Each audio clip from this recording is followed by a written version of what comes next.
These games are too boring. I've conquered all the bosses, gathered every bit of rare loot, and there's no new games coming out. If only there was some way I could breathe new life into my older ones.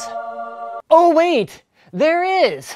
Whether you're looking to renew a well-played game by adding content such as new unique loot and quests, or altering game mechanics and user interfaces to deliver a more immersive experience, or trying to get the most out of old titles on your new hardware by amping up the graphics to levels never before thought possible, mods are often the way to go. But since the term mod can be applied to literally anything that modifies a game's code from the original or vanilla state, we thought it might be best to split up the available mods out there into 4 basic categories. The first type is content add-ons. They describe any mods which add files to the game that weren't there before, such as new areas, story quests, and enemies, but do not include those which modify or remove operational code and files from the vanilla game. Mods that do perform these functions are often referred to as gameplay mechanics tweaks or overhauls, depending on their scale.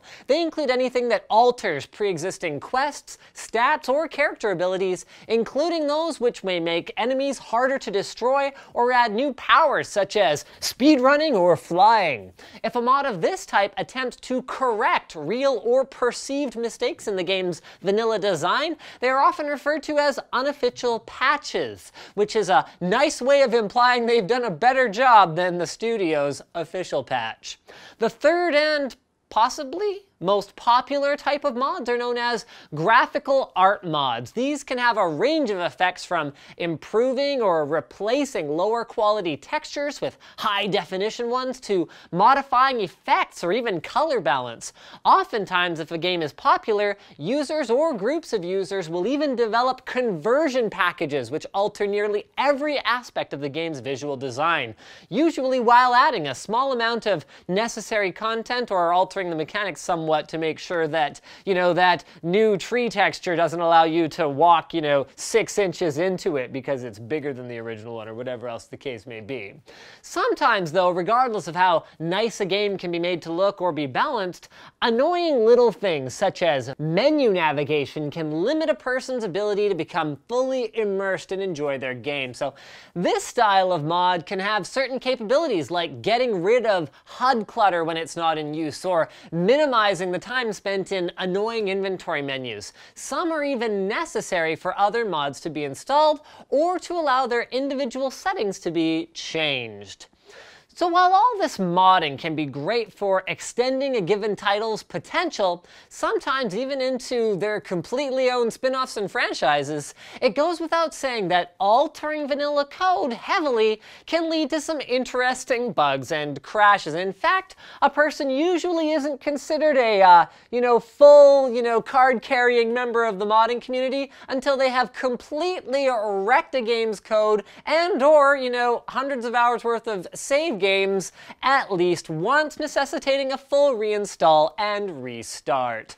But have no fear, because programs known as mod organizers or loaders have started to spring up which assist careless noobs in their efforts to mod many popular games from Minecraft to Skyrim. There's also now a bevy of people and networks which allow potential modders to find out everything they need to know before taking the leap. So if one now wishes to add a special sword or armor to their favorite character or horse, or what's more likely, remove them, since that seems to be the main obsession of the modding community at large, all they must do is follow the light and pay money.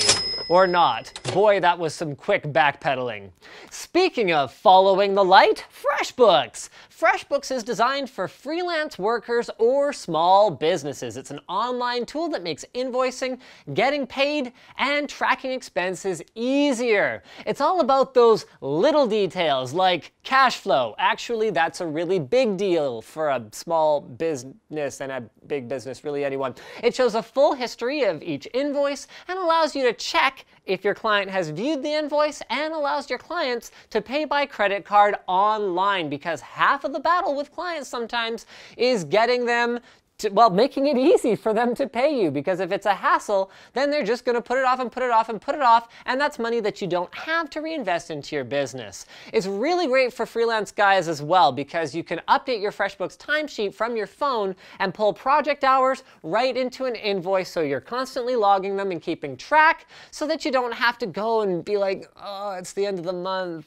How much time did I work on this project? If I underbill, I'm screwing myself. If I overbill, they're gonna be like, yo dog, WTF, man. So basically, the long and short of it is, if you're your own boss, you should be using stuff that makes you feel like a boss, and FreshBooks is an easy way of doing your billing online so that you have more time to do the work you actually wanna be doing. So head over to freshbooks.com/techquickie, and don't forget to enter TechQuickie in the How Did You Hear About Us section. Thanks for watching, guys. Like this video if you liked it, dislike it if you thought it sucked, leave a comment if you have suggestions for future Fast as Possibles, and as always, don't forget to subscribe and follow and all that good stuff.